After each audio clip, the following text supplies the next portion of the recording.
কি ব্যাপার? আপনাদের সাহস তো কম না, আবার চলে আসছেন। একটু আগে না 500 টাকা দিলাম, এতেও আপনাদের মন ভরে নাই।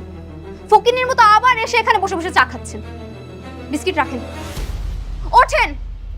বিস্কিটটা রাখতে বলছি না। এগুলা কি কও মা?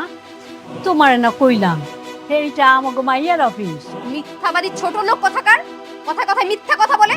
ওঠেন বলতেছি, বিস্কিট রাখেন, ওঠেন।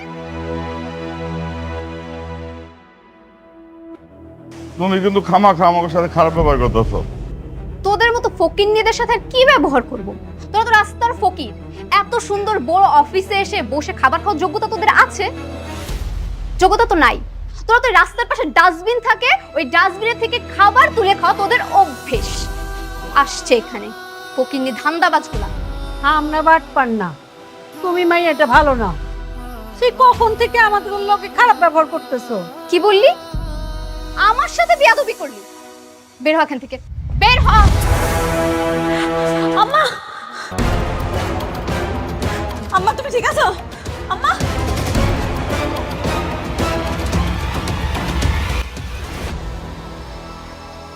আসসালামু আলাইকুম দর্শক, আশা করি আপনারা সবাই ভালো আছেন। আজকের ভিডিওতে আমরা আলোচনা করব গরিব ঘরের রাজপুত্র 41 নম্বর পর্বে কি কি ঘটতে পারে এবং আগামী পর্বে আমাদের জন্য কি কি চমক অপেক্ষা করছে। 40 নম্বর পর্বে গল্পটি আরও উত্তেজনাপূর্ণ মোড় নিয়েছে। বিভিন্ন ভুল বোঝাবুঝি, পারিবারিক দ্বন্দ্ব এবং সম্পর্কের টানাপোড়েন গল্পকে নতুন দিকে নিয়ে গেছে। তাই 41 নম্বর পর্বে বেশ কিছু গুরুত্বপূর্ণ ঘটনার দেখা মিলতে পারে। সম্ভাবনা রয়েছে নায়ক নিজের নির্দোষ প্রমাণ করার জন্য বড় একটি পদক্ষেপ নেবে। অন্যদিকে যারা এতদিন তার বিরুদ্ধে ষড়যন্ত্র করেছে তাদের পরিকল্পনায়ও নতুন পরিবর্তন আসতে পারে। পরিবারের কয়েকজন সদস্য সত্যটা জানতে শুরু করতে পারেন, যার ফলে গল্পের নতুন মোড় তৈরি হবে। এছাড়াও দীর্ঘদিনের লুকিয়ে থাকা কিছু সত্য সামনে আসতে পারে।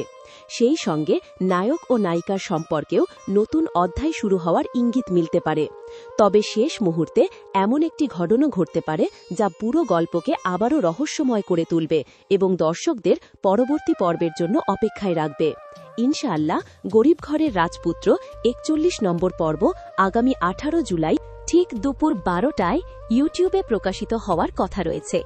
আপনারা 41 নম্বর পর্ব নিয়ে সবচেয়ে বেশি কি আশা করছেন তা অবশ্যই কমেন্ট করে জানাবেন। ভিডিওটি ভালো লাগলে একটি লাইক দিন, বন্ধুদের সঙ্গে শেয়ার করুন এবং এমন নিয়মিত নাটকের রিভিউ ও আপডেট পেতে আমাদের চ্যানেলটি সাবস্ক্রাইব করে পাশে থাকা বেল আইকনটি অন করে রাখুন। ধন্যবাদ। আল্লাহ হাফেজ।